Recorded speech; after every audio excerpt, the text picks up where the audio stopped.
ओम साई राम। सभी साई भक्तों का मेरे चैनल साई मेरा तारनहारा में एक बार फिर से स्वागत है। सारे साई भक्तों का मैं भी स्वागत करता हूं। तो जैसे सारे साई भक्तों ने पिछले एपिसोड में आपसे सुना था कि साईदास बाबा कौन हैं, उनके हमारे जीवन में आगमन कैसे हुआ, क्या उनके बारे में थोड़ा सा इंट्रोडक्शन जो आपने लोगों को दिया था, और हमारे परिवार में उनकी कृपा कैसे बनी, उसी को कंटिन्यू करते हुए मैं आपसे आज पूछना चाहता हूं कि आज आप कौन से इंसिडेंट शेयर करने वाले हैं। जी हाँ, मैंने पिछले एपिसोड में साईदास बाबा के बारे में जिक्र किया, उनका इंट्रोडक्शन दिया, उनसे मैं और मेरा परिवार कैसे जुड़े उस बारे में आपको बताया। उनकी कृपा कैसे हमारे परिवार पे हुई, मेरी मदर की तबीयत उन्होंने कैसे ठीक की, मेरी बड़ी सिस्टर की तबीयत उन्होंने अपने आशीर्वाद से कैसे ठीक की। आज मैं आपके साथ एक और सुखद अनुभव शेयर करना चाहता हूँ। बाबा ने उज्जैन में इंटरनेशनल कॉन्फ्रेंस ऑर्गेनाइज की थी। वो अच्छे से सक्सेसफुली ख़त्म होने के बाद उन्होंने सभी जितने वॉलंटियर्स थे, जितने ट्रस्टी थे, सबसे बोला कि सब मिलके अपन शिरडी चलते हैं। तो ये तो हमारा बहुत बड़ा सौभाग्य था कि बाबा खुद ही बुला रहे, बाबा के माध्यम से मेरे पास। तो हम सब शिरडी पहुँचे। मैं, तुम्हारी मम्मी, तुम, मेरी बड़ी सिस्टर डॉक्टर मधुबाला पुरोहित, सब मिलके शिरडी पहुँचे। शिरडी में हम जो है बाबा के साथ हमारा जो अनुभव रहा, वो मतलब हम तो शब्दों में बयान ही नहीं कर सकते। अपने धाम में बाबा ही घुमा रहे थे, हमें हर लोगों से मिलवा रहे थे। वहाँ हमें बाबा के साथ दूसरे भी साई भक्तों से मिलने का, साई संतों से मिलने का सौभाग्य मिला। वहाँ पे हैदराबाद से साई कुमार जी आए हुए थे, उनका भी हमें आशीर्वाद मिला, उनसे भी हमने बातचीत की, उन्होंने भी हमें आशीर्वाद दिया। फिर आखिरी दिन निकलने के पहले एक दिन जो है, साईदास बाबा ने, जितने भी हम लोग उज्जैन से गए थे, सबके लिए एक स्पेशल दर्शन का इंतजाम किया था। तो सब लोग दर्शन करने पहुँचे। साईदास बाबा जो इसके चारों तरफ जो बाउंड्री बनी हुई है समाधि के आसपास, वहाँ हाथ रख के खड़े हो गए। जब मेरा नंबर आया दर्शन के लिए, वहाँ हम समाधि के लिए बाबा के चरणों में झुकने के लिए हम वहाँ गए, तो मुझे क्या बोलते साईदास बाबा, अरे तू तो यहाँ आया हुआ है, तो आज जो तेरी परेशानी है, जो तेरी तकलीफ है, बुढ़े बाबा के कान में सीधे ही बोलना। मुझसे बोलता है, मेरे थ्रू बुलवाता है, बाबा के पास अपना मैसेज पहुंचाता है। आज तुम यही है तो खुद बात करना, उनसे बोल अपनी मन की तकलीफ भी, अपना क्या है प्रॉब्लम है।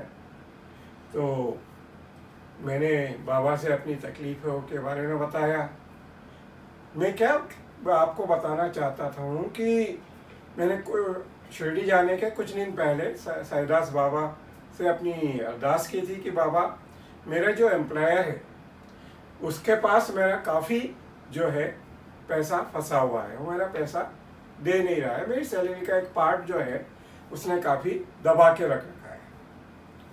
तो साईदास बाबा बोले, ठीक है, देखते हैं, सब अच्छा होगा, चिंता क्यों करता है।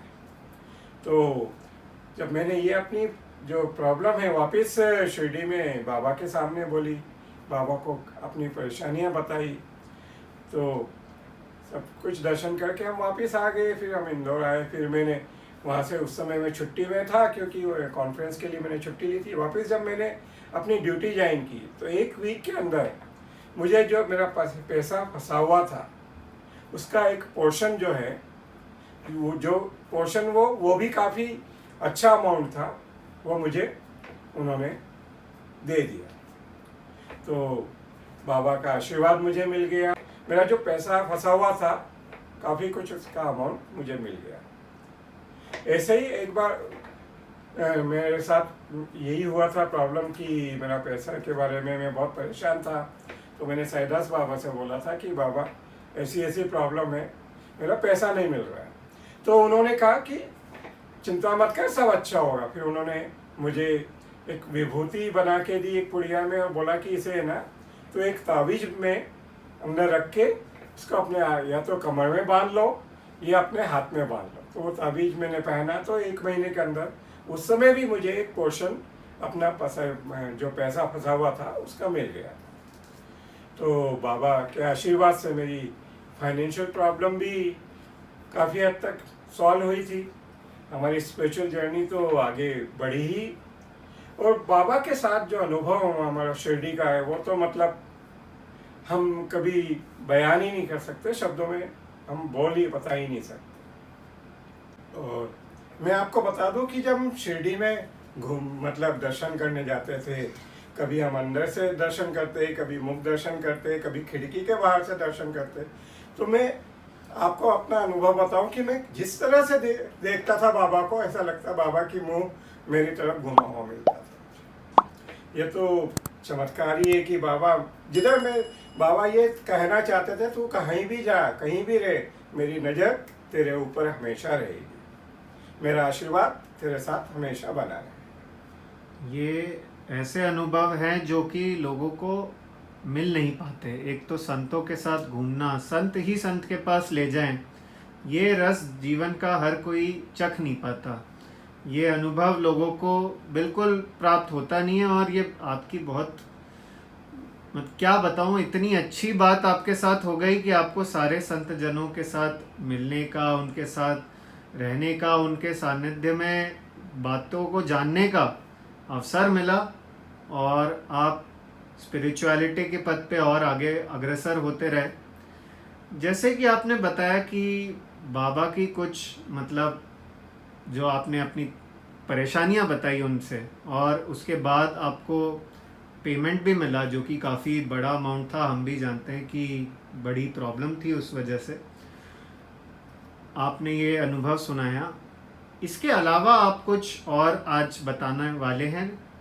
जी हाँ, मैं सैदास बाबा के साथ अपने अनुभव जो हुए उसका समापन करूँ, उसके पहले मैं एक और अपने अनुभव आप लोगों के साथ शेयर करना चाहता हूँ। ये भी किस्सा मेरी सबसे बड़ी सिस्टर डॉक्टर पुष्पा व्यास के साथ हुआ था। एक बार सैदास बाबा ने मंदिर में सुमंगली पूजा का आयोजन किया था। उन्होंने मेरी छोटी सिस्टर से बोला कि बड़ी दीदी इस पूजा में भाग लेंगी क्या? तो सिस्टर ने पूछ के बताया, तो बड़ी दीदी बोली कि हाँ बिल्कुल मैं आऊँगी। तो दूसरे दिन जब पूजा में वो गई तो उनके साथ उनका पर्स भी था। उसके 1 दिन पहले ही उन्हें अपनी मंथली सैलरी मिली थी। वो पूरी सैलरी, जितने भी घर के पेपर्स, स्कूल के पेपर्स, सब कुछ उसमें था। वो लेके जब पूजा कर ख़त्म हुई तो वो पूजा से ख़त्म होने के बाद अपने घर के लिए निकली।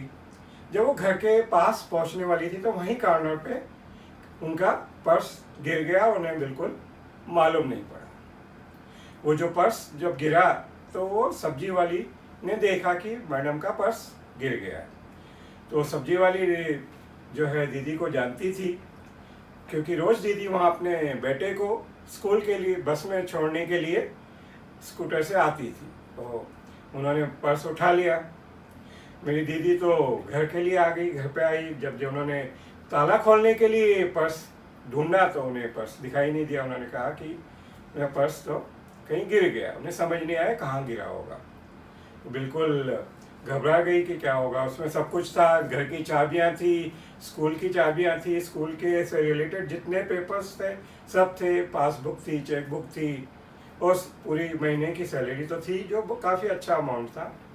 उन्होंने सोचा कि मैं चाहे पूजा में गई थी तो वहीं शायद मैं भूल गई होंगी। तो वो वापस हड़बड़ी में स्कूटर लेके मंदिर के लिए गई। तो जब मंदिर के लिए जा रही थी तो रास्ते में मेरी दीदी और मदर फादर को वो जाती हुई देखी, पर उन्होंने हॉर्न बजाया तो उन्होंने सुना नहीं। जब वो मंदिर गई, मंदिर में उन्होंने पंडितों से पूछा जितने वहाँ काम करने, भाई कहीं आपको पर्स दिखा क्या? सबने बोला नहीं, यहाँ नहीं मिला। नहीं तो हमें मिल जाता है, हमने सफाई की, तो यदि यहाँ छूटा होता तो हमें मिल जाता। तो वो पूरे बुझे हुए मन से नीचे उतर के आई। तो अचानक उनके दिमाग में क्या आया कि नीचे ही बाबा साईदास बाबा की कुटीर बनी हुई थी जहाँ वो बाबा रहते थे। वो सीधे अंदर बाबा के कक्ष में चली गई। और जब बाबा ने उनका मुंह देखा तो पूछा कि दीदी क्या हो गया, क्या तकलीफ़ होगी? तो बोले बाबा ऐसा हुआ कि मेरा पर्स कहीं गिर गया, मुझे समझ नहीं आ रहा कहाँ मिले। उसमें सब कुछ था, चाबियाँ थी, सब कुछ, पेपर्स वगैरह बहुत कुछ था इम्पोर्टेंट, जो है सामग्री थी जितनी घर की और स्कूल की, सब उसमें थी। तो साईदास बाबा धीमे से मुस्कुराए। उन्हें उस समय तक क्या था कि मेरी बड़ी दीदी जो है बाबा में इतना विश्वास नहीं करती थी जितना हम सब लोग करते थे। तो बाबा ने बोला कि चिंता क्यों करते आप, वो ऊपर बुड्ढा बाबा बैठा है ना, वो शिरडी बाबा को हमेशा बुड्ढा बाबा ही बोला करते थे। आप जाओ ऊपर, जो बाहर से दुकान से नारियल लीजिए, उसको धागा बांध के ऊपर अपनी धुनी में जो है अपनी समस्या बोल के धुनी में नारियल अर्पित कर दीजिए। बाबा है, देख लेंगे, सब कुछ अच्छा होगा। दीदी ने नारियल चढ़ाया धुनी में। जब चढ़ा के वो वापस गई, जो घर तो जा नहीं सकती थी क्योंकि घर की चाबियाँ नहीं थी, वो सीधे स्कूल चली गई। तो जब बीच में इन्होंने, मेरी सिस्टर ने, दूसरी सिस्टर और मेरे मदर फादर ने उन्हें जाते हुए देख लिया था, तो उन्होंने फ़ोन किया। पहले मंदिर में फ़ोन किया कि बड़ी दीदी आई थी क्या, तो बोले हाँ आई थी, शायद उनका कहीं पर्स गुम हो गया जो मिल नहीं रहा। तो मेरी दीदी को भी थोड़ी खड़बड़ी हुई, तो वो भी जाके वहाँ आसपास, घर के वहाँ आसपास देखने लगी। तो घर के वहाँ कुछ चौराहे पे जब वो देख रही थी तो सब्जी वाली ने पूछा दीदी क्या हो गया, क्या ढूंढ रही है? तो बोले ऐसा है कि मेरी दीदी का पर्स कहीं गिर गया। तो बोले हाँ आप चिंता मत करो, वो पर्स हमें मिल गया है। तो उस समय क्या था, उनके सब्जी वाली के साथ उसके एक 5-6 साल की छोटी बेटी भी थी। तो उसने जब देखा कि पर्स गिर गया तो उन्होंने मम्मी को ला के दिया कि मम्मी देख इसमें क्या है, मैडम का पर्स गिर गया। खोल के देखा तो उसमें बहुत सारे पैसे दिखे। तो उन्होंने बोला अपनी मम्मी को कि मम्मी तेरा कल 100 रुपया गिर गया था। तो दिन भर परेशान रही। तो मैडम का तो इतना सारा पैसा है, वो कितनी परेशान हो रही होगी। अपन उनको ये पर्स दे देते हैं, उनको बुला के कैसे भी करके ये पर्स उन तक पहुंचा देते हैं। तो सब्जी वाली को तो कुछ समझ नहीं आया कैसे कांटेक्ट करें। तो वो पर्स लेके वहीं पास में एक दुकान थी उसके पास गई। तो उसने, दुकान वाले ने खोल के देखा तो उसमें जो है पासबुक थी, उसमें एड्रेस था, कांटेक्ट डिटेल्स थे। तो घर पे फ़ोन किया तो घर पे तो दीदी थी, पहुंची नहीं थी, तो कांटेक्ट नहीं हो पाया। तो मेरी जो छोटी वाली सिस्टर ने जब उस दुकानदार से बोला कि मैं उनकी सिस्टर हूँ, मुझे पर्स दीजिए, बोला नहीं आपका एक भी पैसा कहीं जाएगा नहीं, ये पर्स में कोई, क्योंकि बहुत सारा ज़्यादा अमाउंट है, तो आप वही आएंगे तो लेके जाएंगी। तो मेरी दीदी ने वहीं से मेरी सिस्टर को स्कूल में फ़ोन किया कि दीदी आप कहाँ हो, क्या कर रहे हो? तो दीदी ने बोला कि अरे ऐसा हुआ कि वो मेरा पर्स गुम हो गया, तो घर की चाबियाँ नहीं थी, तो मैं घर तो नहीं आ पाई, इसलिए सीधे स्कूल आ गई। तो उन्होंने बोला कि चिंता मत करो, आपका पर्स यहाँ दुकानदार के पास है, पर आपको खुद को आके ही लेना पड़ेगा। तो अब मैं यहाँ आपको एक बात बता दूं कि जो एक गरीब सब्जी वाली, जिसका मुश्किल से 100 रुपये रोज का भी धंधा नहीं होता था, उसने इतना पैसा देखने के बाद भी उसकी नीयत बिगड़ी नहीं, उसका ईमान नहीं डगमगाया। मतलब कि आज भी ईमान जो है जिंदा है, लोगों में आज भी ईमानदारी बाकी है, जिसके कारण ये दुनिया चल रही है। तो ये देखिए बाबा के आशीर्वाद से पर्स मिल गया। उनकी काफ़ी कुछ समस्याएं जो जिस नहीं मिलने से हो सकती थी वो सब सॉल्व हो गई, और उनका बाबा के प्रति जो विश्वास है वो अटूट हो गया। अब मैं आप साई भक्तों को ये बताना चाहता हूँ कि मैंने जैसे इस अभी आपको बताया है, उसके पिछले वाले वीडियो में भी बताया था कि साईदास बाबा ने 2 बार उनको बताया था कि आप धुनी में जाके नारियल चढ़ाइए। तो मैं आपको धुनी की महिमा बता दूं कि बाबा जो के यहाँ जो है, बाबा हमेशा अखंड धुनी जला के रखते थे।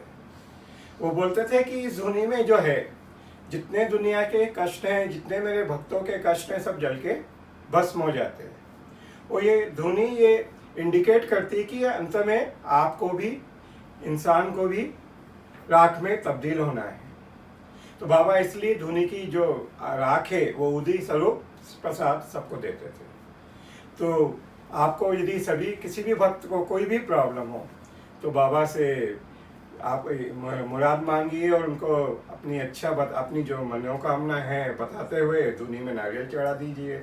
या आप ऊदी का सेवन कीजिए, सिर पे लगाइए, पानी में घोल के पीजिए, ऐसे मतलब यह सच्चरित्र का पाठ कीजिए। ये सब चीज़ें जो है बाबा अपने भक्तों को बताते रहते थे उनके कष्ट दूर करने के लिए। ये जैसे आपने ये भी एक इंसिडेंट बताया, और इससे आपने धुनी की जो महिमा है ये आज सारे जितने भी डिवोटीज़ हैं उनको बताई। तो जितने भी कष्ट आपको कभी आए हैं और आपके पास अगर कोई साई केंद्र है, साई मंदिर है, और अगर उधर धुनी है, तो कृपया करके ज़रूर उधर जाएं और एक नारियल का चढ़ावा उधर करें और धुनी में भगवान से प्रण लें कि जितनी हमारी प्रॉब्लम्स है, जितनी कठिनाइयाँ आ रही है, वो सारी दूर हो जाए। वो ज़रूर दूर होगी, बस आपको पूरे मन से और श्रद्धा से ये मांगना पड़ेगा साईं बाबा से। आने वाले एपिसोड में आप अपनी जर्नी के बारे में और क्या बताने वाले हैं? जैसे कि मैंने अभी तक बताया कि बाबा स्वयं ना आके अपने स्वरूप को, अपने संत स्वरूप को किसी न किसी रूप में हमारी ज़िंदगी में हमेशा भेजते रहे। हम जब पूना से दिल्ली शिफ्ट होने वाले थे, उसके पहले ही बाबा ने हमारे लिए इंतजाम कर रखा था। तो अगले एपिसोड में दिल्ली में जो एक संत स्वरूपा है, साई स्वरूपा है, उनके बारे में आपसे अपने अनुभव शेयर करूँगा। तब तक आप हमारे चैनल से जुड़े रहिए। मेरे वीडियो को लाइक कीजिए, शेयर कीजिए। सब्सक्राइब नहीं किया है तो सब्सक्राइब कीजिए, बेल आइकन को दबाइए और साई का नाम लेते रहिए। अपना ख्याल रखिए। ओम साई राम।